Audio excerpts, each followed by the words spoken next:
Imagine catching your husband in bed with his assistant on your anniversary and discovering two pink lines in your purse the same day. In the next hour, you'll follow Sarah Mitchell, a Boston power player turned fugitive, through a maze of forged signatures, vanished bank accounts, and a best friend who isn't what she seems. Why did her father sign the warrant for her arrest? Who's paying to keep her quiet? And what secret turns a society gala into a live TV takedown?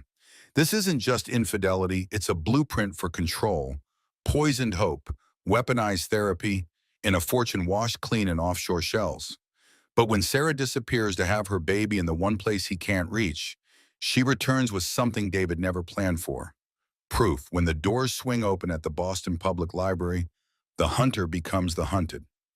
If you love high-stakes twists, razor-sharp revenge, and a heroine who refuses to stay broken, you're in the right place. Hit like to boost the story, drop your boldest prediction in the comments, share this with a friend who devours scandal, and subscribe so you don't miss the moment everything finally flips. Sarah Mitchell stood in the doorway of her Beacon Hill bedroom, her hand frozen on the brass handle. The champagne bottle she'd brought home for their 15th anniversary grew heavy in her grip. On the bed she'd shared with her husband for over a decade, David was entangled with Victoria Sterling, his 28-year-old assistant. They hadn't heard her. Sarah's meeting in New York had been canceled at the last minute, a small mercy from the universe, though it didn't feel like mercy in that moment. Victoria's designer dress lay crumpled on Sarah's grandmother's antique chair. David's wedding ring sat on the nightstand, catching the afternoon light like a tiny beacon of betrayal. Sarah Mitchell was 42 years old, a successful real estate developer who had built her company from nothing. She'd survived hostile takeovers, market crashes, and countless all-nighters, but nothing had prepared her for this moment, the moment when her entire life revealed itself to be a carefully constructed lie. Her phone was in her hand before she consciously decided to use it. Years of documenting properties had made recording second nature. She captured 30 seconds of footage, enough to be undeniable, not enough to be gratuitous. The sounds they made, the words David whispered, words he had once whispered to her, burned into her memory like acid. She backed away, silent as smoke, her stockinged feet soundless on the hardwood floors they'd refinished together their first year in the house. In the hallway, family photos watched her retreat, their wedding day, vacations in Martha's Vineyard, the groundbreaking ceremony for her first major development with David beaming beside her. In her car, Sarah's hands shook as she gripped the steering wheel. Her mind raced through the signs she'd ignored. Late nights at the office that never resulted in the deals he claimed to be closing. Weekend conferences that didn't appear on the company calendar. The way Victoria looked at David during last month's charity auction, a look Sarah had dismissed as harmless admiration for a successful boss. The new cologne he'd started wearing. The gym membership he'd suddenly embraced after 15 years of mocking her morning yoga routine. The pregnancy test in her purse seemed to burn through the leather. After 5 years of IVF treatments, countless injections that left her stomach bruised and tender, 3 miscarriages that had each taken a piece of her soul, it had finally happened. 2 pink lines this morning. She'd cried in the bathroom of her office, then rushed to 3 different pharmacies to buy more tests. All positive. Her doctor had confirmed it this afternoon.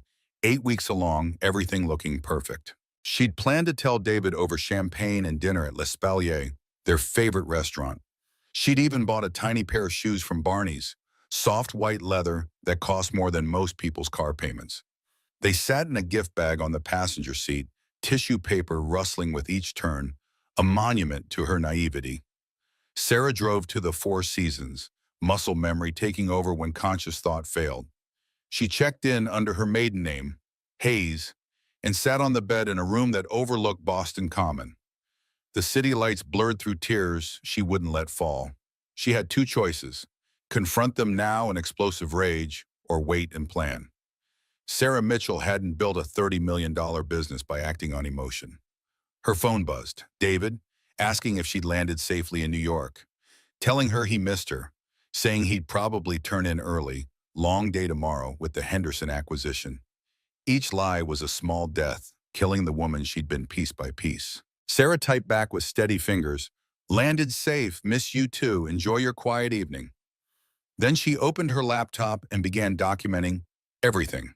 Email patterns showing David's affairs. Yes, plural, she realized now. Credit card statements with charges at hotels during his supposed golf trips. Phone records with hundreds of texts to Victoria's number, starting 8 months ago. By dawn, she had a file that would make any divorce attorney weep with joy. But David had taught her something over the years of watching him destroy business rivals. The person who strikes first usually wins. She wasn't ready to strike. Not yet. She needed to know how deep this went, how long she'd been a fool, and most importantly, what David was planning. Because a man who could lie beside her every night while conducting an affair wasn't just unfaithful. He was calculating, and calculation meant there was more to this than simple infidelity. 3 days later, Sarah sat across from David at Mistress, their anniversary tradition intact despite the acid burning through her veins. She wore the black dress he'd bought her in Paris, her grandmother's pearls at her throat. She looked perfect. She felt like shattered glass held together by will alone. The restaurant hummed with the quiet elegance of old money and new power. David had chosen a prominent table, of course. He always wanted to be seen, to be recognized, to have people whisper about the power couple dining on oysters and discussing million-dollar deals over dessert. "Sarah, we need to talk," David said after the waiter poured their wine. His hazel eyes she'd once thought were warm, now seemed calculating, shifting away from her face like he couldn't bear to look at what he was about to destroy. "That's funny," Sarah said, taking a sip of water instead of wine. "I was thinking the same thing." David's jaw tightened. He'd always hated when she took control of conversations, especially in public where he couldn't raise his voice or storm out. "I'll go first then. This isn't working anymore. This marriage. I want a divorce." The words hung between them like a blade. Around them, other couples laughed and clinked glasses, oblivious to the execution happening at table 12. Sarah noticed the waiter hovering nearby, sensing tension, professionally invisible. "I see," Sarah said, her voice steady as bedrock. "Is there someone else?" "Does it matter?" David loosened his tie, a tell she recognized from years of watching him negotiate. He was nervous. "Good. We've grown apart. You're obsessed with having a baby. I'm focused on my career. We want different things." Sarah almost laughed at the cruel irony. Instead, she reached into her purse, fingers brushing past the ultrasound photo she'd picked up that afternoon. "Before we continue this conversation, there's something you should know." She placed the pregnancy test on the white tablecloth between them, its two pink lines facing him like an accusation. David's face went pale, then red, then pale again. His hand reached for his wineglass, missed, knocked over the salt. "Is this real?" "8 weeks," Sarah said. "IVF finally worked. Congratulations, David. You're going to be a father." The silence stretched like pulled taffy until David signaled for the check with a sharp gesture that made the waiter jump. "This doesn't change anything. I've already filed the papers. My attorney will be in touch." "When did you file?" Sarah asked. Though she already knew from her documentation, she'd broken into his home office that morning while he was at his supposed breakfast meeting. 3 months ago." He didn't meet her eyes. "I've been trying to find the right time to tell you." 3 months. While she was injecting herself with our hormones that made her sick and swollen, while they were making love on the schedule the fertility doctor prescribed, while she was planning nursery colors and researching the best preschools, he'd been planning his escape. "And Victoria?" Sarah asked. "How long have you been sleeping with your assistant?" David's mask slipped for just a moment. Genuine surprise flickered across his features. Then it was gone, replaced by cold indifference. 8 months. She's pregnant too. 4 months along. The cruelty of it was breathtaking. He'd been trying to have a baby with both of them, hedging his bets like the hedge fund manager he was. Sarah wondered if Victoria knew about the fertility treatments, about the nights Sarah had cried in David's arms after each failed cycle. She wondered if Victoria knew she was just another investment in David's portfolio. Sarah stood, placed her napkin on the table with deliberate calm, and walked out without another word. Behind her, David called her name once, half-heartedly. She didn't turn around. Let him pay the check. Let him explain to the watching diners why his wife had walked out on their anniversary dinner. By the time she reached her car, her phone was already buzzing with texts from her business partners. Her largest client had just pulled out of a $40 million development deal, citing concerns about company leadership. The timing wasn't coincidental. David had started his war, and he'd struck first after all. The law offices of Brennan and Associates occupied the top floor of a building Sarah had once developed, a gleaming tower of glass and steel that had won 3 architectural awards. Now, sitting across from her attorney in a conference room she'd personally designed, she wondered if she'd ever feel powerful again. Patricia Brennan, 63 years old, with silver hair and sharper instincts, spread documents across the mahogany table like tarot cards predicting disaster. "He's claiming financial irregularities in your business dealings," she said, her manicured finger tracing columns of numbers that didn't add up. "These documents suggest you have been siphoning funds from joint ventures, hiding assets in offshore accounts, even bribing city officials for permits." Sarah flipped through the pages, recognizing her signature on documents she'd never seen before. The forgeries were excellent. Someone had studied her handwriting, the way she formed her letters, the pressure she applied to certain strokes. "These are fake, sophisticated ones, but forgeries nonetheless. This contract, supposedly signed last Tuesday?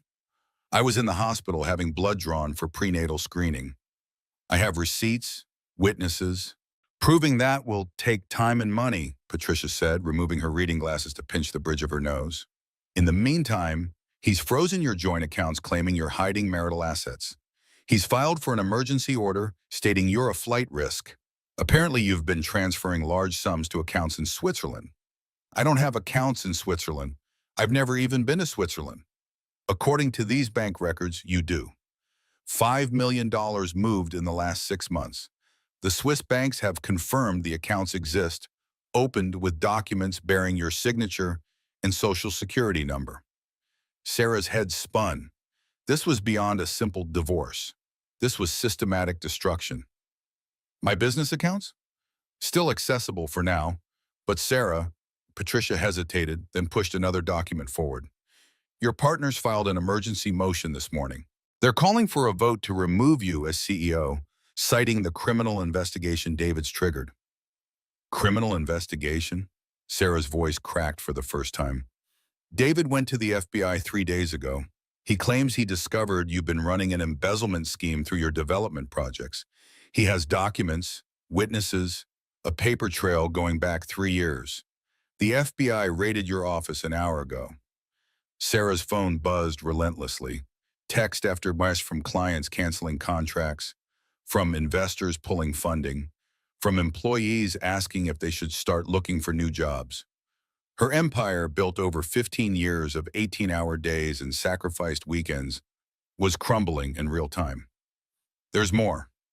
Patricia's expression darkened further. "He's seeking full custody of the child once it's born. He claims you're mentally unstable and financially irresponsible. He has statements from 3 therapists documenting your supposed sessions." "I've never seen any therapists," Sarah said, though she was starting to question her own reality. The gaslighting was so complete, so detailed, she almost wondered if she'd forgotten. "According to these documents, you have Dr. Marcus Webb, Dr. Jennifer Stone, and Dr. Richard Castellano, all respected psychiatrists who've submitted detailed notes about your sessions discussing paranoid delusions, violent fantasies toward David and Victoria, and suicidal ideation." Sarah's hands moved protectively to her stomach. "He's not getting this baby." "I need you to hire a forensic accountant," Patricia advised. "Someone from outside Boston, someone David's network doesn't touch. We need to start building a counter case immediately." "Do it, whatever it costs." Sarah stood, then swayed as a wave of dizziness hit. The stress was affecting her pregnancy. She could feel it in the constant nausea, the cramping that came and went. "Sarah, there's one more thing." Patricia pulled out her phone, showing a news article. This went live 20 minutes ago. The headline read, "Major real estate developer under federal investigation for fraud." Below was Sarah's professional headshot next to a photo of David looking concerned and professional. The article quoted him extensively about his shock at discovering his wife's crimes, his cooperation with authorities, his deep regret at not seeing the signs sooner. That evening, Sarah returned to what had been her home to pack. The locks had been changed. A notice on the door, on her own door, informed her that David had obtained a restraining order. She couldn't come within 500 feet of him or his property. Her belongings were in boxes on the lawn, wet from the afternoon rain. Neighbors watched from behind curtains as Sarah loaded her car. Mrs. Henderson from next door, who Sarah had helped through her husband's death last year, wouldn't meet her eyes. The narrative was already set. Sarah was the criminal, David the victim. Her grandmother's jewelry box wasn't among the boxes. Neither were her mother's photographs, her father's watch collection, or the painting she'd bought with her first big commission. The things that mattered, the irreplaceable pieces of her history, were gone. In their place were her clothes, thrown haphazardly into garbage bags, and her toiletries, some of which had been opened and seemingly searched. Sarah's best friend Melissa arrived as she was loading the last box. "This is insane. He can't just do this." "He already has," Sarah said, exhaustion making her voice flat. "You can stay with me as long as you need. I've got the guest room already. We're going to fight this, Sarah. We're going to destroy him."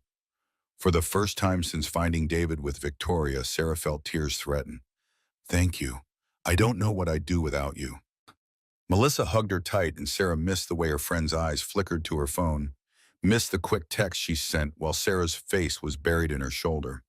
She missed all the signs, just as she'd missed them with David. The morning Sarah moved into Melissa's condo, Boston wore its best face, sun splashing off the Charles, scullers slicing the water into neat silver ribbons. The guest room was small but bright, painted a hopeful yellow that made even the radiator look charming. Fresh sheets, a carafe of lemon water, a vase of tulips that hadn't opened yet. "You'll sleep," Melissa promised, sweeping a strand of chestnut hair behind her ear as if neatness could keep chaos out. "Sleep, eat, grow a healthy baby. I'll handle the outside world." Sarah wanted to believe her. She wanted to believe in anything that wasn't David's voice in her head or the headline that had already chewed her name down to bone. She set the small bag of things she had left, 2 changes of clothes, prenatal vitamins, a folder of documents, in the closet and swallowed against the steady drift of nausea that had become her baseline. Melissa organized her life the way good friends do when they don't know what else to do. She drew up a schedule, wrote it out in pink marker on the whiteboard by the fridge. Appointments. OB next Tuesday, therapist, if you want, on hold. Meals. Protein at every one. Walks. Twice a day, slow. She curated podcasts, birth stories, stories of women who lost everything and found something new, then set the condo's sound system to play them low in the background, as if courage could be piped in through speakers. The first week passed in well-meaning softness. Melissa made smoothies that tasted like lawn clippings and handed them over with a nurse's firmness. She rubbed Sarah's shoulders when the morning sickness lasted into the evening. She fetched saltines, peppermint tea, a pillow wedge, a maternity belt off a late-night delivery app. She learned the difference between round ligament pain and the cramps that sent both of them to Google with the intensity of grad students preparing for orals.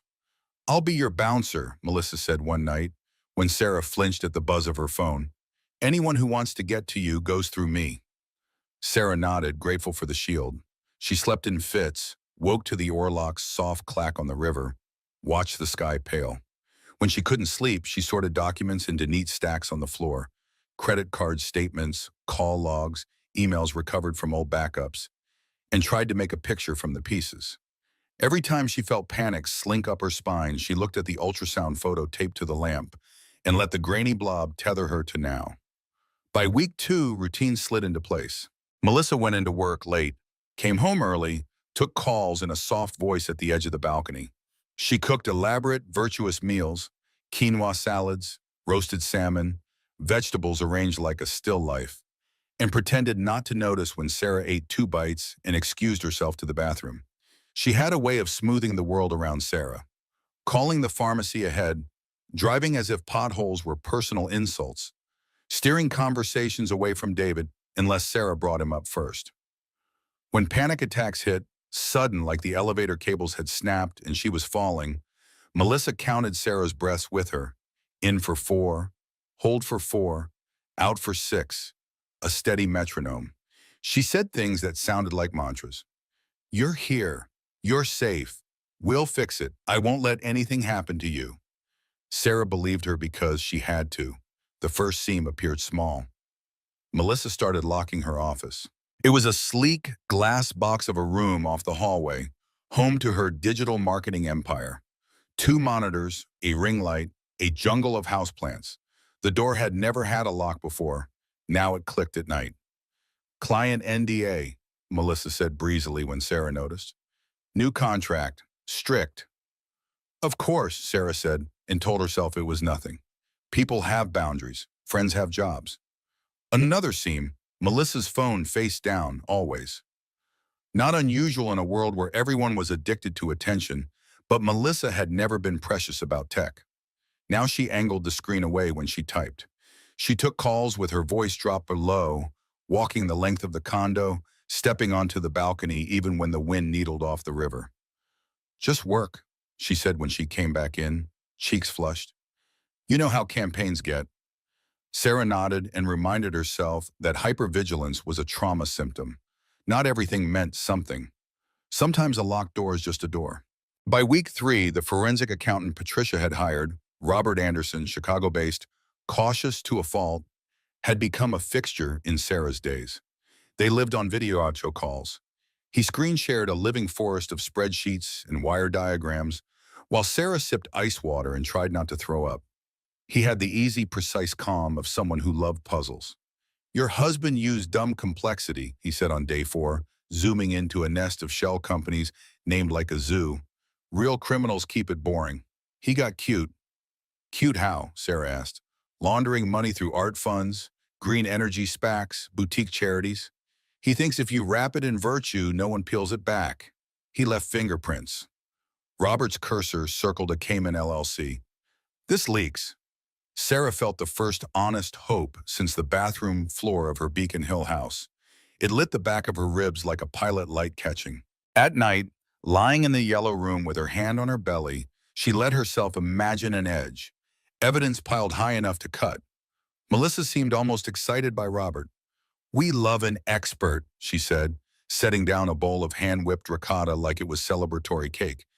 Tell him to send me a list if you need anything. I know people who know people in finance. You do? Sarah asked, surprised. Melissa's world had always been fashion labels and conference hashtags, not offshore trusts. Everyone knows someone in Boston, Melissa said lightly. It's a village with better real estate. That night, Sarah woke at 2:11 a.m. to pee, pregnancy's relentless metronome, and heard a voice she didn't recognize through the wall. Male, low. The office door was closed, the light a thin line under it. She told herself she was being paranoid, that Melissa was watching a show on her laptop, that not every shadow was a threat. When she stepped into the hallway, the office light flicked off. The door opened. Melissa emerged with a bright, too large smile. Insomnia buddies, Melissa said, as if that were an explanation. Sarah returned the smile, filed the moment, and hated herself for filing it. She wanted her brain to stop recording everything as evidence. She wanted to be a person again, not a case. 2 days later, Robert called with the kind of news people write inside the front cover of their lives. I have it, he said, not bothering with hello. I've mapped $12 million in client money moved through a ring of shells that terminate in a discretionary trust whose sole beneficiary is, drumroll, David Mitchell. The trust was seeded using funds from your grandmother's estate. The room tilted. Sarah grabbed the edge of the table. Can we prove it sticks to him? Paperwork's tight. He's careful.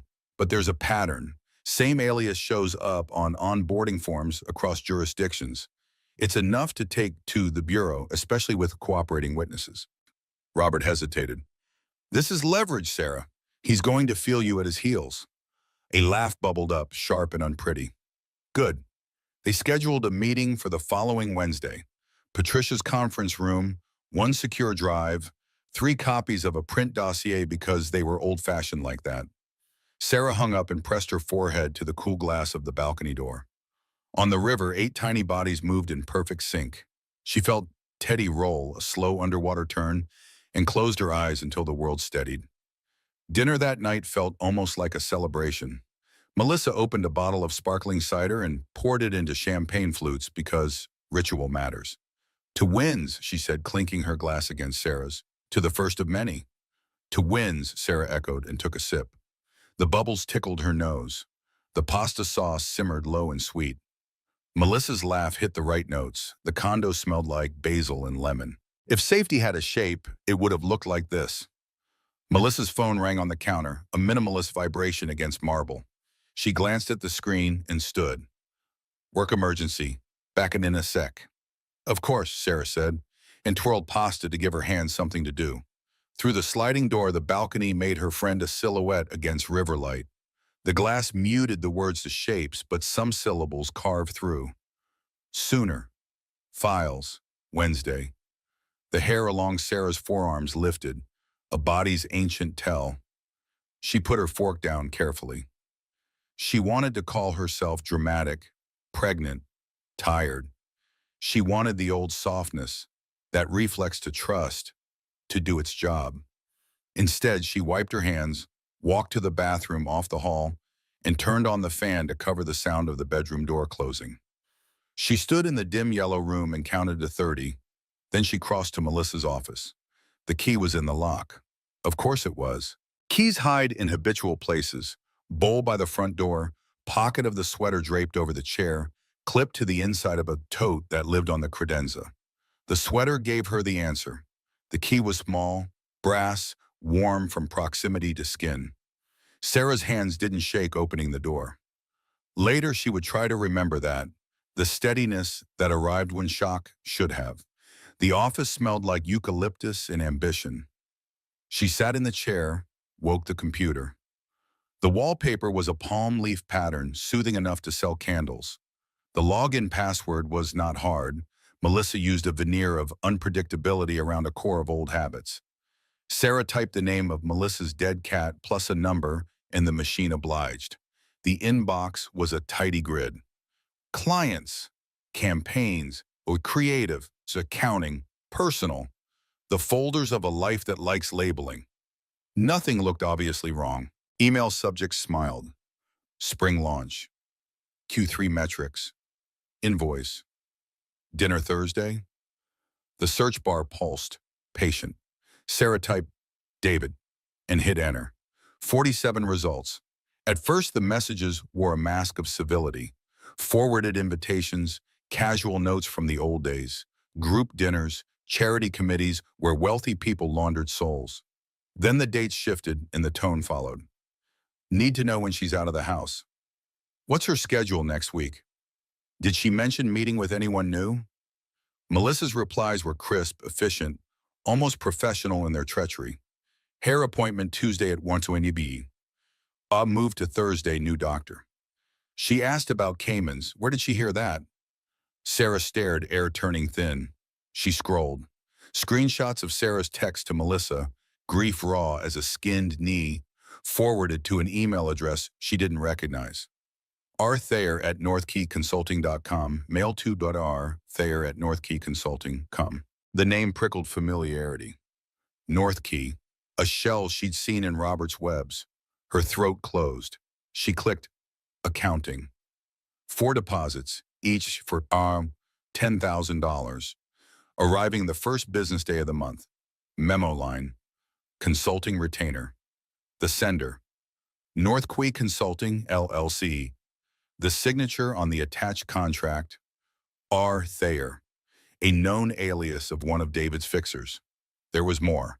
A draft offer letter, salary, $400,000, title, Director of Strategic Partnerships at Mitchell Capital. Start date, July 1st. The letterhead tracked changes. In the margin, Melissa had typed, "Can we increase the signing bonus? We agreed on $150K. The reply came fast. Signed off. Keep her steady until then. Sarah's vision tunneled. She pushed back from the desk, embraced her hands on her knees, head down, like the first time a contraction steals your breath. She counted the way Melissa had taught her, 4 in, hold, 6 out, until the black at the edges receded. Don't stop, a voice said. Finish it. The folder labeled personal was the worst. Notes Melissa had kept about coffee dates and doctors, translated into motive. A template labeled Weekly Update. Bullet points where her friend had reduced Sarah's life to logistics. Mood, volatile Monday, calmer after OB. Eating more, nausea easing. Still obsessed with clearing name. Forensic accountant Robert Anderson, Chicago. He thinks 12M offshore. Timing TBD, IRI, FBI. Sarah stared at her own name in a stranger's outline and learned what it felt like to have the floor drop out while you were still standing on it. A soft click down the hall. The balcony door. Sarah snapped the laptop closed, slid the office key back into the sweater pocket, and walked to the kitchen, picking up her glass like she'd only just set it down. Melissa stepped inside, cheeks bright from the cold. "Crisis averted," she announced, smile easy. "An influencer threw a tantrum and threatened to tank a campaign. I told her we'd add a zero to the fee. It worked." Sarah smiled back because the alternative was to scream until the windows cracked. "Influence is expensive. Don't I know it?" Melissa set her phone face down, just like always. "Where were we? Oh, the sauce. Taste this." She handed over a spoon, watching Sarah's face for pleasure like the whole evening hinged on it.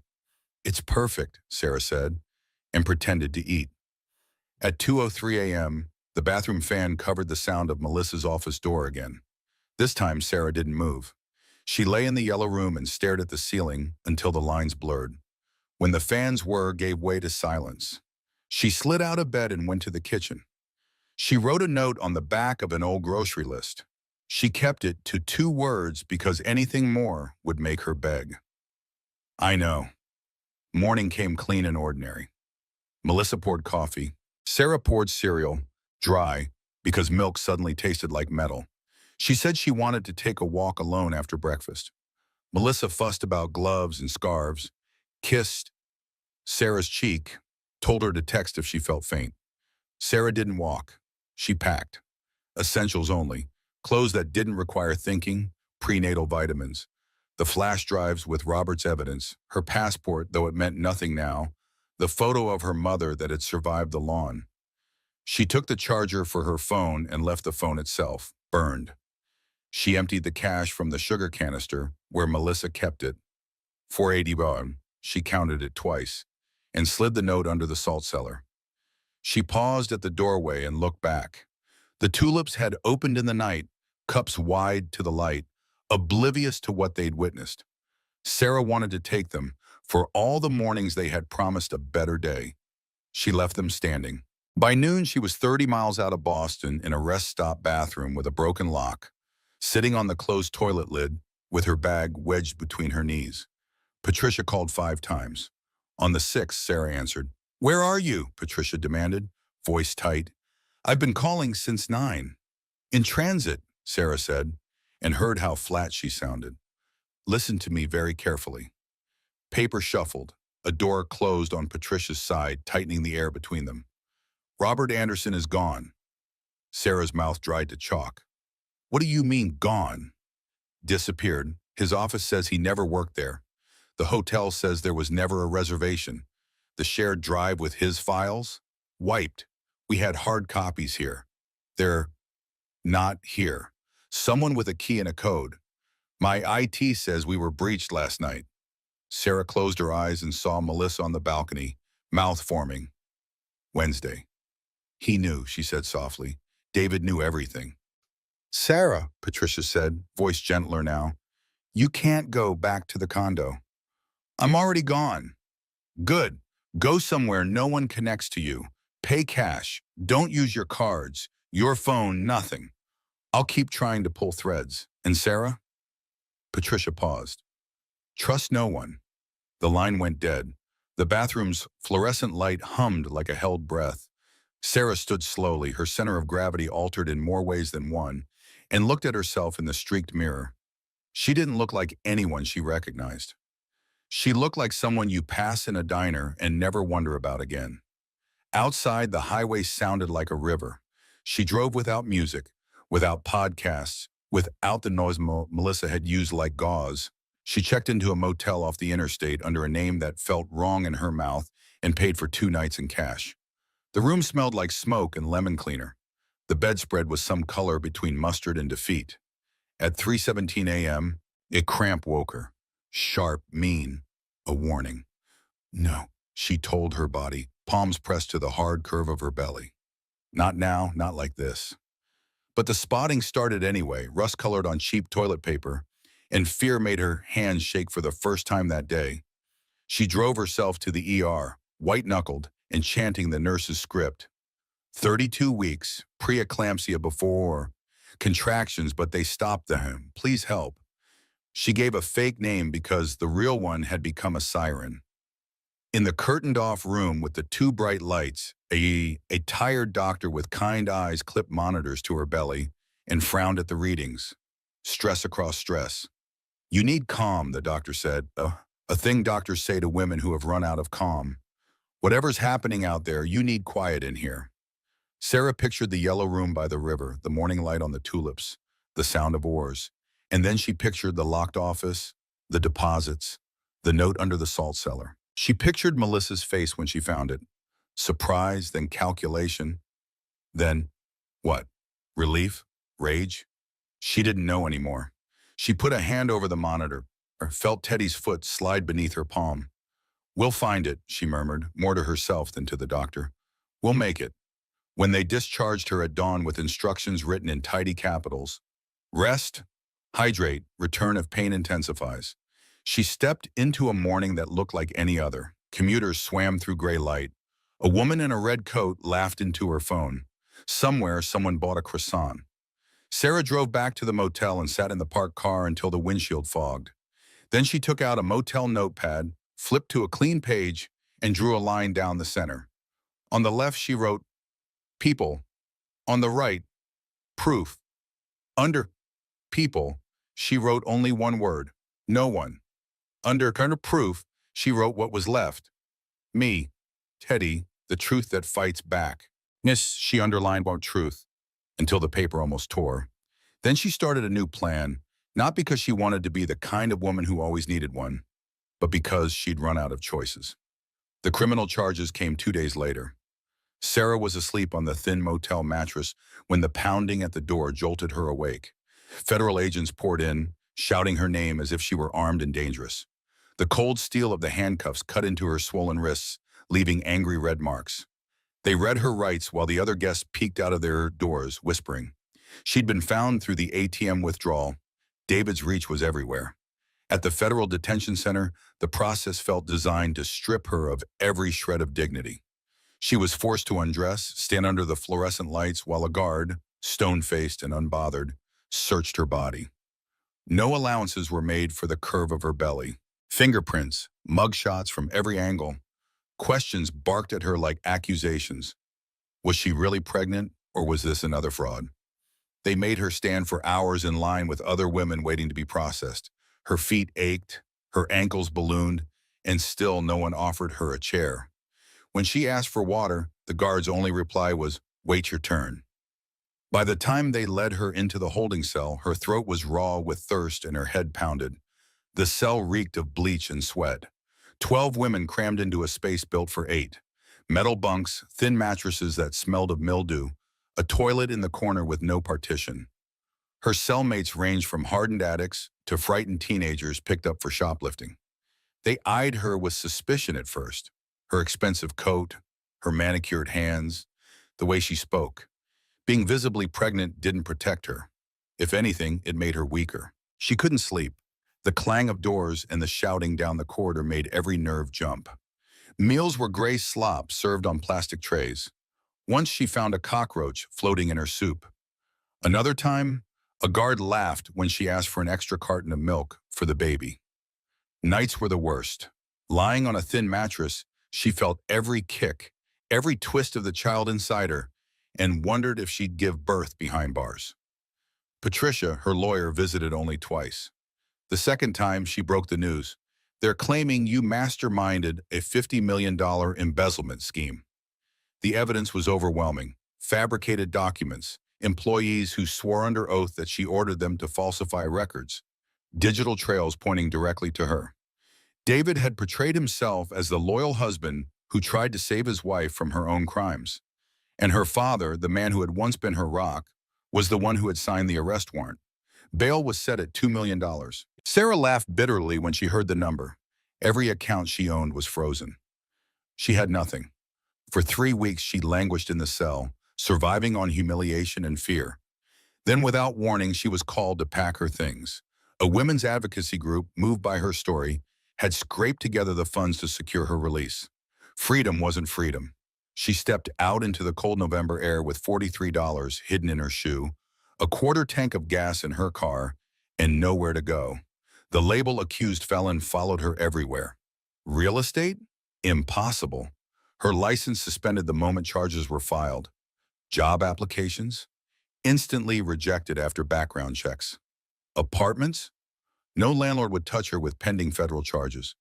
She lived out of her car, parked behind grocery stores and empty lots, by the edge of cemeteries. Each night she moved, terrified of police, terrified of David's men finding her. She showered at truck stops when she could afford the $5 fee.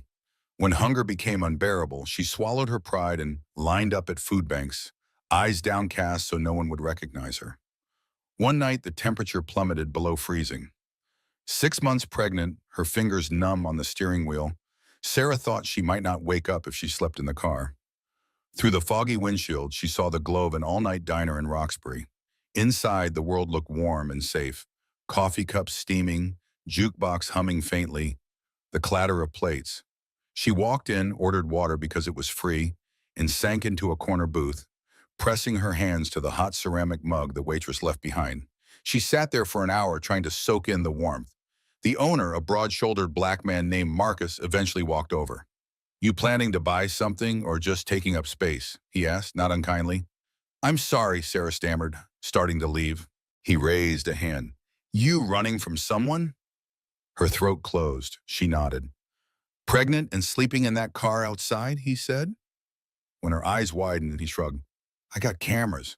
Been watching you circle the block for 3 nights. The shame was crushing.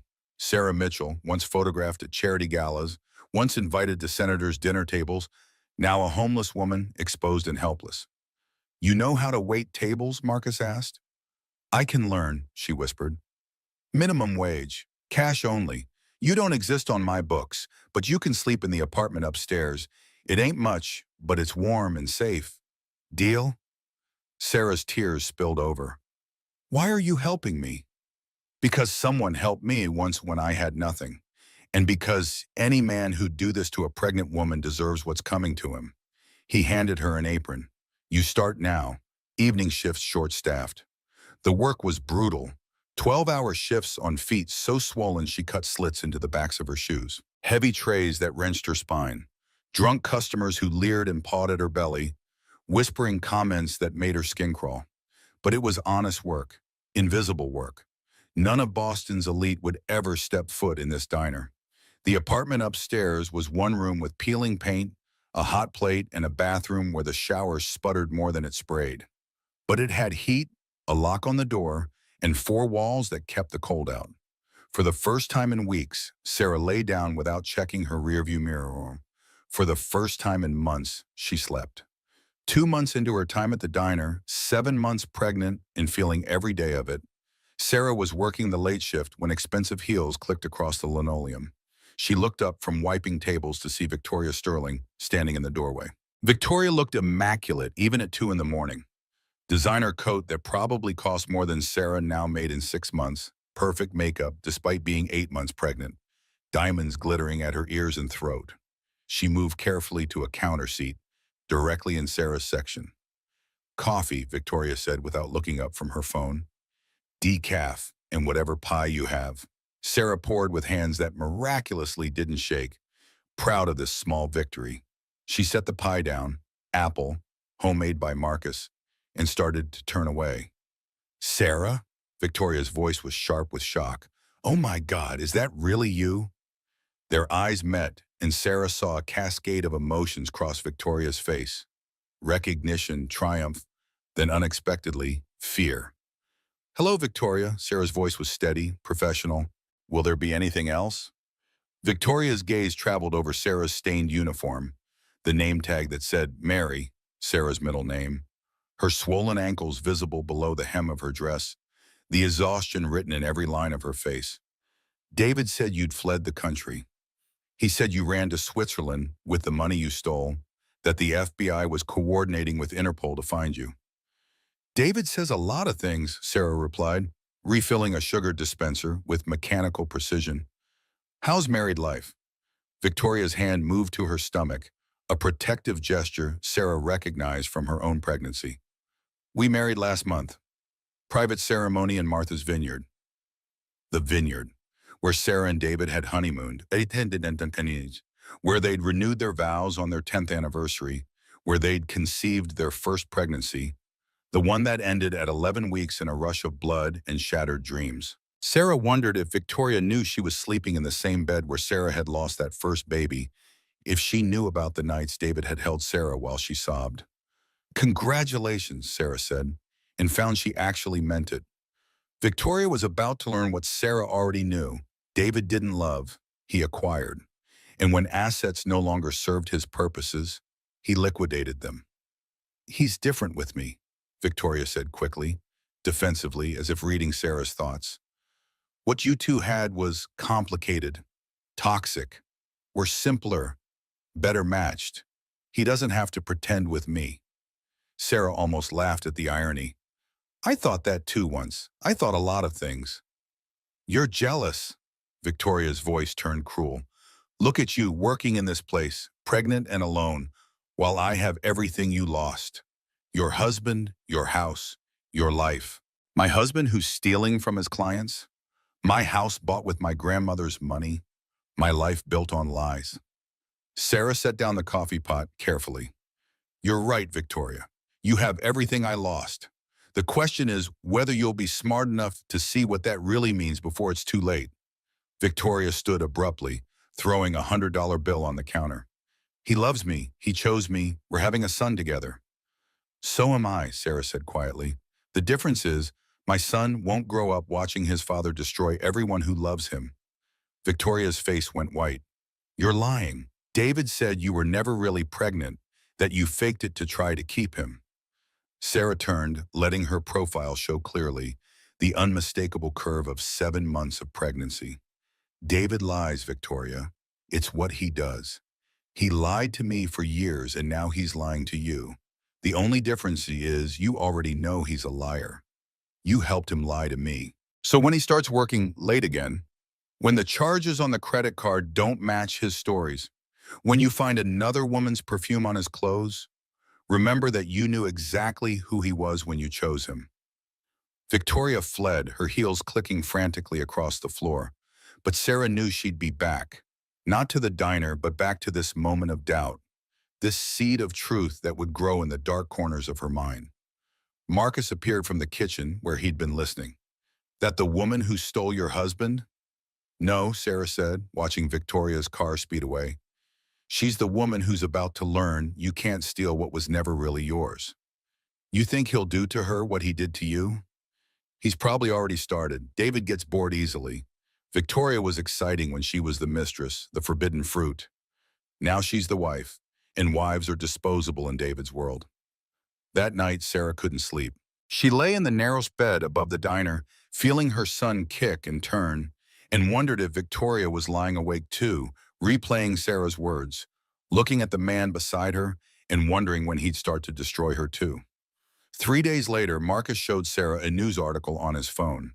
Victoria Sterling Mitchell had been hospitalized for exhaustion.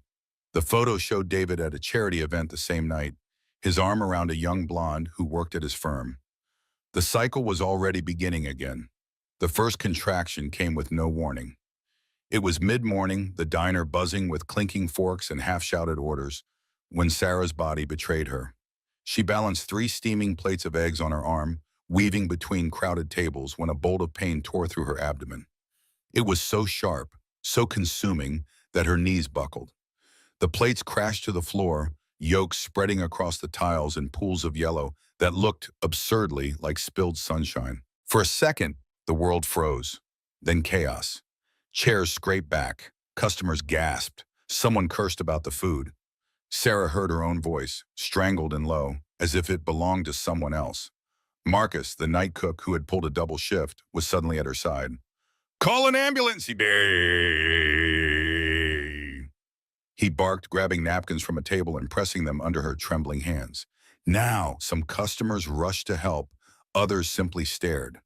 A young man in a suit filmed with his phone, as if Sarah's pain were a viral clip in the making. Even here, on the greasy floor of a diner, even with her body splitting open, she was reduced to spectacle. By the time the paramedics wheeled her through the double doors of Boston General, Sarah was half delirious. The ride in the ambulance had been a blur of flashing lights and oxygen masks, voices rattling off blood pressure numbers she couldn't process. Boston General was everything the diner was not. Bright, sterile, humming with efficiency. The corridor smelled of antiseptic and old coffee. Nurses in pale blue scrubs moved with a speed born of exhaustion, their sneakers squeaking against polished linoleum. Machines beeped from every room. Fluorescent lights cast everything in unforgiving clarity, no shadows to hide in. They admitted her to the maternity ward, past walls decorated with fading murals of balloons and teddy bears meant to soften the reality of what women went through here. Her room was small, windowless, dominated by a metal-framed hospital bed and a tangle of monitors. The sheets were scratchy, the air conditioner too cold, but compared to the back seat of her car or the cot above the diner, it felt like another world. A young resident with shadows under his eyes stood at the foot of her bed. His white coat looked 2 sizes too big. He spoke in clipped, practiced tones. "You're 32 weeks, he said, scanning her chart. "We were able to stop the labor with medication, but you're showing signs of preeclampsia. Your blood pressure is dangerously high. We'll need to keep you under observation. Complete bed rest." Bed rest. The phrase landed like a cruel joke. For Sarah, bed was a narrow cot above a diner's kitchen, and rest was a luxury she couldn't afford. Her savings were gone, her accounts frozen, her name smeared in the papers. Every hour she lay here was an hour she wasn't working, wasn't surviving. Still she nodded, because what choice did she have? Her roommate arrived later that evening, an elderly woman carried into the room like she was royalty disguised as a patient. Thin, yes, but not fragile. Her presence was commanding. Her hair was a stormy silver, pulled back with a meticulous precision. Even in hospital-issued pajamas, she radiated wealth. The cut of her silk robe, the cashmere socks folded at the foot of her bed, the way nurses seemed to respond instantly to her smallest gesture, it all spoke of a woman used to power. For 2 days, they exchanged only polite nothings: the weather, the food, the endless noise of the monitors. Sarah kept her guard up, the way she had for months, braced for disappointment, betrayal, exposure. Then, on the 3rd morning, the woman spoke. Her voice was low, British, and certain. "You're Sarah Mitchell." Sarah froze. Her pulse spiked, every instinct screaming at her to run, though she was tethered by wires and IV lines. "I think you're mistaken," she whispered. The woman's lips curved into the faintest smile. "No, my dear, I'm not. I am Elena Volkov, and I knew your grandmother." Sarah blinked, disoriented. "You knew her?" "We served on the Boston Arts Foundation together for 15 years, Elena said smoothly. "Brilliant woman. Catherine Hayes treated me as an equal when I first arrived here from Russia, a young bride with a dangerous husband and no friends. She taught me that American women could be as ruthless as Russian ones, only with better manners." Something inside Sarah cracked. For months she had been nothing but steel, armor over an unraveling core. At the mention of her grandmother, the armor shattered. A laugh burst out of her, ragged and real, the first in months. "That sounds exactly like her," she said. Elena leaned back, adjusting her position with the ease of someone long accustomed to commanding comfort. A nurse appeared almost instantly to fluff her pillows, then vanished. "Now," Elena said, her eyes sharp, "tell me everything. And I do mean everything. David Mitchell has been moving in circles that overlap with some of my late husband's associates. I want to know what he's been doing." Sarah hesitated, but Elena's gaze was unflinching, the wish of someone who had weathered storms darker than Sarah could imagine. Something in it whispered, "Safe." So she told her, all of it: the affair, the stolen accounts, The fraudulent charges, Melissa's betrayal, her father's abandonment, every jagged piece of the nightmare. Elena listened, motionless, her expression growing darker with each revelation.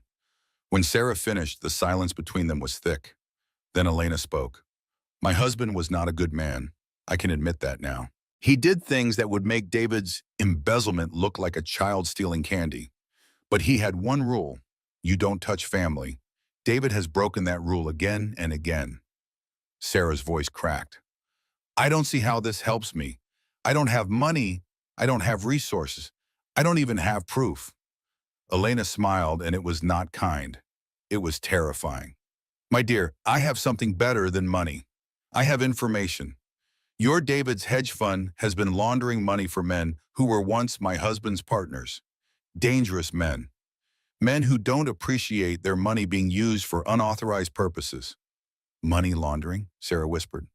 Oh yes, he thinks he's clever, moving money through his fund, skimming his share. But every transaction leaves a trail. And my husband, paranoid man that he was, recorded everything. I inherited his insurance policies. Let's call them. Then why hasn't he been arrested? Because someone powerful is protecting him. Someone who needs David where he is. But protection only lasts as long as usefulness. And David's time is running short. Elena picked up a sleek phone, the latest model that looked absurd in her wrinkled hands. She spoke rapid Russian into it, her voice sharp as a blade, then switched to English. Dmitri? Yes, pull the Mitchell files, all of them, and prepare the Geneva accounts. We will need them. She hung up and fixed Sarah with a look that made her feel both small and chosen. Here's what's going to happen. You're going to disappear for 1 year. My people will help you. You'll have your baby safely, far from David's reach. And then when he is at his highest, when he has the most to lose, you will return and you will take everything. Sarah's breath caught. I can't. The charges, the bail conditions. Elena's laugh was quiet but merciless. My dear, I've toppled governments. Making one pregnant woman disappear from an overwhelmed judicial system? Child's play. The question is, do you trust me? Sarah stared at her, at this stranger who spoke casually of power like most people spoke of dinner plans. She thought of David's smirk, of Victoria's gloating posts, of Melissa's betrayal. She thought of her father signing away her freedom with the flick of a pen. She thought of her unborn son, who deserved better than a life defined by his father's sins. The answer came not from her lips, but from her bones. Yes, Sarah said, I trust you. The escape was not an accident of timing, but a work of art in precision. Elena's people, Sarah never knew their names, only that they moved like shadows, engineered a medical emergency that looked so real, even Sarah almost believed she was dying. A doctor, also one of Elena's operatives, declared her blood pressure dangerously high and ordered an immediate transfer to a specialist hospital. The ambulance doors slammed shut, sirens screamed, and the city blurred by. But the real switch happened in a 10-second window no one would have noticed unless they were looking for it. Between the ER and the specialist ward, the gurney veered down a side corridor. A set of double doors opened, and instead of fluorescent hospital lights, Sarah was ushered into the back of a black sedan with diplomatic plates. One moment she was a patient on the brink of a medical crisis. The next she was a ghost, vanished from every record, swallowed by the night. The drive north felt endless, headlights cutting through the snow as Vermont's mountains rose around them. Sarah clutched her belly, every bump on the icy road a reminder of the fragile life inside her. Fear tangled with relief. For the first time in years, David didn't know where she was. For the first time in years, she belonged to no one but herself. The safe house looked like an old farmhouse left to weather in peace. But once inside, Sarah realized it was a fortress. Reinforced doors, bulletproof glass. A full medical suite gleaming like a private hospital. Cameras in every corner, silent guards at every exit. She was no longer prey scrambling for cover. She was protected prey in a cage built for her survival. Elena's face appeared on a secured video feed, the signal flickering, but her tone sharp as ever. You're safe here. Not even God could find you if he didn't have the address. For 6 weeks, Sarah lived in that cocoon of safety. Meals designed for strength and recovery arrived 3 times a day. A quiet chef with kind eyes and no English served them with an awe, smiling whenever she finished every bite. Guards escorted her on daily walks across the fenced grounds. The bed didn't sag, the water never ran cold. And slowly Sarah began to remember what it felt like to be human again, what it felt like not to brace for betrayal every single moment. Theodore David Mitchell was born on a snowy January night at 3:23 a.m. He was small, just 4 pounds and 12 ounces, but his cries were defiant, rattling the sterile air of the medical wing. Sarah had never been so terrified and so in love all at once. She named him Theodore after her grandfather, the man who had taught her that strength was not a choice but a duty. His middle name, David, wasn't an honor. It was a shield, proof of paternity no one could challenge later. On the birth certificate, the father's name was listed as unknown. That single omission felt like victory. The first months blurred into a haze of sleepless nights and diapers, of feeding tiny Teddy and watching him fight his way into strength. When Elena visited, arriving in a bulletproof car with a stuffed bear that Sarah suspected carried a tracking device, she studied the infant carefully. "He has your spirit," Elena murmured as Teddy clutched her finger with surprising force. And unfortunately, his father's eyes. But eyes can be forgiven. Souls cannot. During the long nights, while Teddy nursed or cried against her shoulder, Sarah combed through the files Elena's network had unearthed. Each document was a revelation, each transaction a scar. Embezzlement from his hedge fund was only the surface. Beneath it lay darker truths, laundering money for Eastern European syndicates, bribing federal officials, insider trading deals that pulled in millions, and then came the poison. Dimitri's voice, steady over a secure call, delivered the final blow.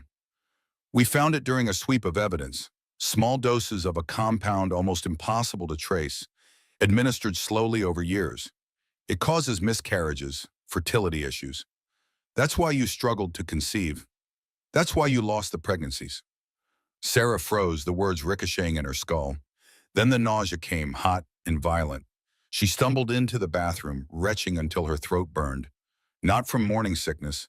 This was grief curdled into horror. Every miscarriage, every negative test, every night she had sobbed in David's arms, thinking fate had cheated them. He had been the architect of her heartbreak, watching her crumble under tragedies he himself had scripted. "Why?" she whispered when she could finally speak, her voice shredded raw. "If he didn't want children, why not just say so?" "Control," Dimitri said flatly. "As long as you were desperate for a baby, you weren't questioning him. You weren't looking at the late nights or the missing money. You were the perfect cover, devoted wife, blinded by grief, while he built his empire on your inheritance." The rage that flooded Sarah was unlike anything she had ever known. Not the hot, reckless fury of betrayal, but a cold, patient anger that crystallized into purpose. This was the kind of rage that didn't burn out. It sharpened, waiting for the precise moment to cut. Elena's voice came again, cool and deliberate. "There's more. David is being positioned for something big. Treasury Secretary. The announcement will come in 1 year, at a gala at the Boston Public Library. Everyone who matters will be there." Sarah's answer was steady, her heartbeat slowing into rhythm with the plan forming in her mind. "That's when I return?" "No," Elena corrected. "That's when you destroy him, so thoroughly that his name becomes a synonym for failure. But first you must have everything, evidence, allies, and most of all, legal standing." The rest of the year was not survival, it was training. Sarah became a student of her own vengeance. She memorized every financial record, every coded email, every transaction that tied David to corruption. She trained with speech coaches until her voice carried calm authority instead of desperation. Lawyers drilled her on every loophole, every statute, every path to dismantle him in court. Stylists taught her how to wield appearance like a weapon, how to walk into a room not as a victim returning from exile, but as a woman untouchable, undeniable. From afar, she watched David's world fray. 6 months after their wedding, Victoria filed for divorce, discovering his affair with Senator Morrison's daughter. The settlement was quiet, but her social ambitions ended in California. Melissa, stripped of Sarah's existence as her leverage, was cast aside and left answering phones in a Worcester law office. Sarah felt no satisfaction. They were casualties, yes, but they had walked into his orbit willingly. Only she had been trapped in his by design. And only she was preparing to end it. 1 year after disappearing, Sarah stood in a suite at the Four Seasons Boston, the very same hotel where she had once collapsed on the bathroom floor after discovering David's betrayal. Back then, she had been a hollowed-out version of herself, exhausted, frightened, lost. Now, as she faced the mirror, she barely recognized the woman looking back. Her body had been rebuilt piece by piece. Months of self-defense training had hardened her muscles and sharpened her reflexes. Elena's insistence on both mental and physical discipline had transformed Sarah from a victim into something more dangerous, someone who knew she could fight back. She was lean, strong, and carried herself with a poise that radiated quiet power. Her hair was cut into a sleek style that framed her face with confidence rather than fragility. The emerald green dress she wore shimmered like liquid silk, but beneath the elegance was calculation. It was the color of money, envy, and revenge. Every thread was a weapon, every detail intentional.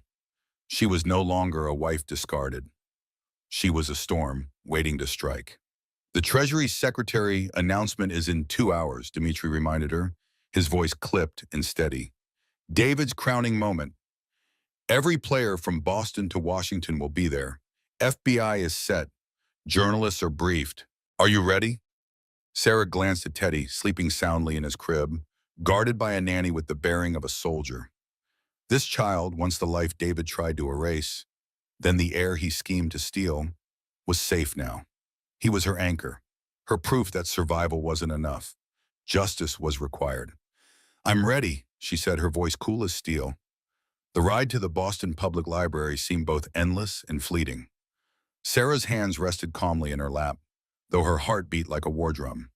She had walked those steps countless times before, gliding in as Mrs. David Mitchell, the loyal wife with a polished smile. But tonight she would walk them as Sarah Hayes, reborn from fire and ash. The ballroom was dazzling, chandeliers glittered, champagne cascaded, orchids flown in from 3 continents perfumed the air. The old Sarah might have marveled at the decadence. The new Sarah only saw waste, fuel for the blaze she was about to unleash. At the podium, David thrived in his element. Golden and confident, he spoke with the practiced cadence of a man who believed the world bent to his will. He wove lies about fiscal responsibility, integrity, and the American dream with such polish that some in the room nodded along. To Sarah, every word dripped with hypocrisy so thick it nearly choked her. Beside him, Senator Morrison's daughter, Jessica, all youth and disinterest, played the role of ornamental fiancée, her smile brittle and hollow. Sarah waited, her timing precise. When David reached the peak of his speech, waxing poetic about truth in public service, she pushed open the ballroom doors. The sound was immediate. Gasps, whispers, the crash of a dropped flute of champagne. Heads turned, the air shifted. On the podium, David froze. His voice faltered, then died mid-sentence. His face cycled through shock, disbelief, fury, and finally, terror. It was as though he had seen a ghost, and in a way he had. Sarah didn't hurry. Each step was deliberate, heels striking the marble floor like a countdown to his ruin. The crowd parted instinctively, as though some ancient instinct warned them they were witnessing a reckoning. She stopped at the foot of the podium, her eyes locked on his. She could see the sweat beating at his temple, could smell the familiar cologne he had worn the day he demanded a divorce. "Hello, David," she said, her voice ringing clear in the silence. "I thought I should be here for your big night. After all, I helped pay for it." David's throat worked as he struggled for words. "Security," he croaked, but the guards didn't move. They were already cut off by men flashing FBI badges at every exit. Sarah turned her head slightly. "Director Matthews," she called, her tone formal but charged. "I believe this is what you've been waiting for." She handed over the small drive, such an insignificant object to contain so much destruction. Elena's recordings, Swiss bank documents, proof of bribes, insider trading, laundering, and attempted murder by poison. $500 million worth of crime tied neatly with David's name. "David Mitchell," Director Matthews declared, his voice carrying through the hall. You are under arrest for embezzlement, money laundering, conspiracy to commit murder, and treason. The last word landed like a thunderclap. Gasps rippled across the ballroom. Treason. He hadn't just stolen. He had sold secrets, government intelligence, to foreign bidders. Panic flickered across David's face. For a heartbeat, he seemed frozen. Then instinct took over. No, no, this is a setup, he shouted and bolted. He leapt from the stage, shoving a waiter out of the way. Glass shattered. Guests screamed. He sprinted through the aisle, knocking over chairs, desperate to reach the far exit. Stop him! Someone shouted, but David moved with the wild strength of a cornered animal. He lunged toward Jessica, grabbing her wrist as though to drag her along as a human shield. She shrieked, twisting in terror, but FBI agents closed in. David shoved her aside and darted toward the service hallway. His tuxedo jacket tore on a chair. His expensive shoes slid on spilled champagne, nearly sending him sprawling. Cameras flashed, capturing the frantic spectacle of Boston's golden boy reduced to a fugitive in real time. He reached the side doors, fingers just brushing the handle, and then the agents were on him. They tackled him hard, pinning him to the floor. He kicked, cursed, screamed about lies, conspiracies, foreign plots. His voice cracked with desperation, no longer the polished tenor of a rising statesman, but the guttural cries of a man undone. Cuffs snapped shut. David Mitchell, once untouchable, was dragged back through the glittering ballroom in chains. In the stunned aftermath, Sarah stepped up to the podium. The microphone was still live. She looked out at the sea of faces, some shocked, some thrilled, some already reaching for their phones, and let her voice claim the silence David had lost. Good evening, Sarah said, her voice steady and clear. My name is Sarah Hayes. Some of you knew me as Sarah Mitchell, David's wife, the woman he framed for his crimes, the woman he tried to destroy.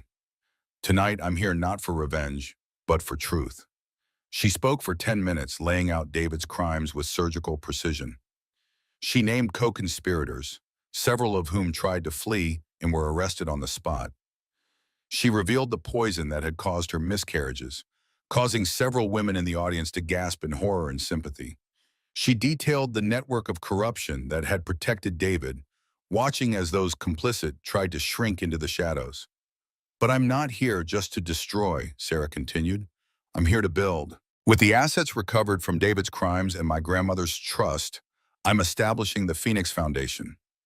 We'll help women escape financial abuse, provide legal resources for those facing false accusations, and ensure that no one else has to lose everything before they can rebuild. When she finished, the ballroom erupted, not in applause, though there was some, but in chaos.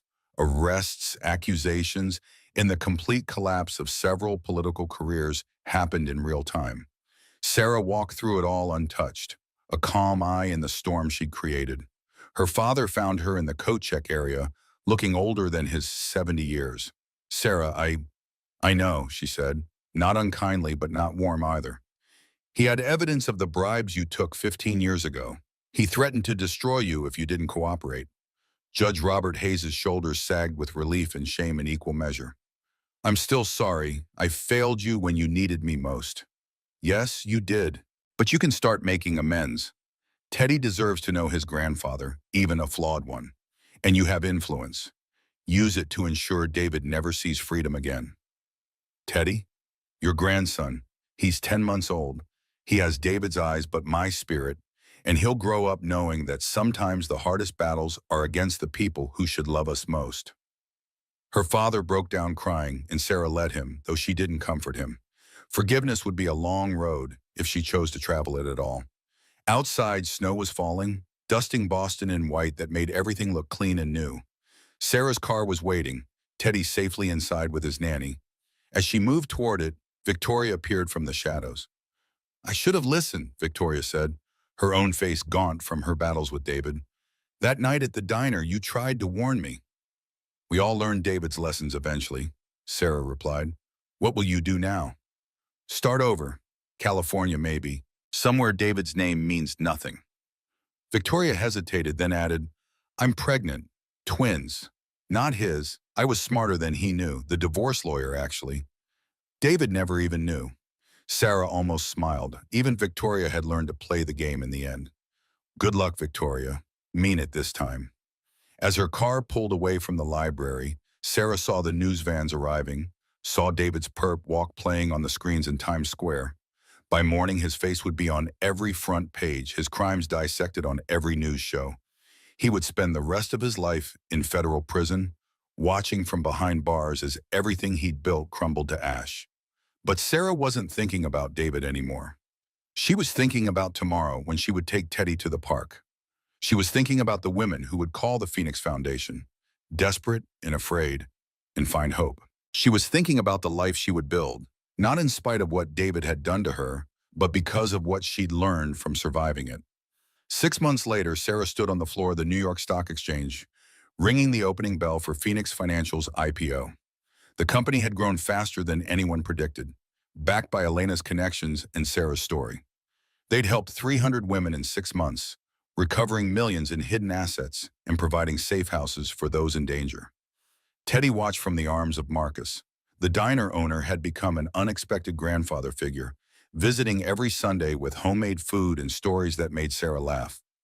Elena sat in the VIP section, 91 and still sharp enough to make board members nervous. Patricia Brennan, her lawyer, had become her business partner. Even Robert Anderson, the forensic accountant who'd supposedly disappeared, had emerged from FBI protection to join the team. "Mommy!" Teddy called out, his voice carrying across the trading floor, and Sarah waved, her throat tight with emotion. After the ceremony, a man approached. Marcus Cole, the investigative journalist who'd tried to help her before David shut him down. "I've been following your story. I'd like to write about it, if you're willing. Not just the scandal, but the rebuilding, the hope." Sarah considered. "On one condition. The story isn't about revenge. It's about survival. About the thousands of women trapped in similar situations who need to know there's a way out." "Agreed on it." Marcus smiled, and something in Sarah's chest that had been frozen for so long began to thaw. "Maybe we could discuss it over dinner? I know you're busy with Teddy, but—" "Teddy comes everywhere with me," Sarah said. "We're a package deal. Wouldn't have it any other way." As the sun set over Manhattan, painting the sky in shades of gold and pink, Sarah Hayes understood that victory wasn't about destroying David. It was about building something from the ashes he'd left behind. It was about choosing hope over bitterness, love over fear, and showing her son that sometimes the greatest triumph is simply refusing to let someone else write your ending. The newspapers called it the scandal of the decade. The tabloids obsessed over every detail. But for Sarah, it was simpler than that. She'd been broken and rebuilt herself. She'd been erased and written herself back into existence. She'd lost everything and discovered that everything wasn't what she'd thought it was. David would die in prison. The poison he'd given her had been traced to other victims, other wives of powerful men who'd wanted fresh starts. The investigation had spread internationally, taking down a network that specialized in helping wealthy men dispose of inconvenient wives. Sarah's survival and testimony had saved lives she would never even know about. But she didn't think about David anymore. She thought about Teddy's laugh, about the women calling her foundation for help, about the quiet dinners with Marcus Cole that were slowly becoming something more. She thought about Elena, who'd become the grandmother Teddy needed, fierce and protective and full of stories about bringing down governments over tea. One evening, as she tucked Teddy into bed in their new home, a brownstone she'd bought and renovated herself, filled with light and laughter instead of lies, he asked, "Mama, why did Daddy try to hurt us?" Sarah had prepared for this question, had rehearsed answers with child psychologists. But in the moment, only truth seemed right. "Some people are broken in ways that make them break others, sweet boy. Your daddy was one of those people. But we're not broken. We're strong. And we're going to use our strength to help others be strong too. Like superheroes. Exactly like superheroes, the kind that don't wear capes but change the world anyway." Teddy seemed satisfied with this, snuggling into his pillow with the stuffed bear Elena had given him. As Sarah turned off the light, he said sleepily, "Love you, Mama. Love you too, baby. Forever and always." Standing in the doorway, watching her son sleep safely in their home, Sarah felt the last piece of her heart heal. David had taken everything from her money, her reputation, her faith and love, even her ability to have children naturally. But in trying to destroy her, he'd created something he never could have imagined. A woman who could survive anything, who could build empires from ashes, who could transform the worst kind of pain into the most powerful purpose. The mistress had indeed taken over. The pregnant wife had returned, and everything had changed. But the real story wasn't about David's downfall or even Sarah's revenge. It was about the moment a woman decided that being destroyed was not the same as being defeated, that losing everything could be the beginning of finding who you really were, and that sometimes the best revenge isn't living well, it's living free.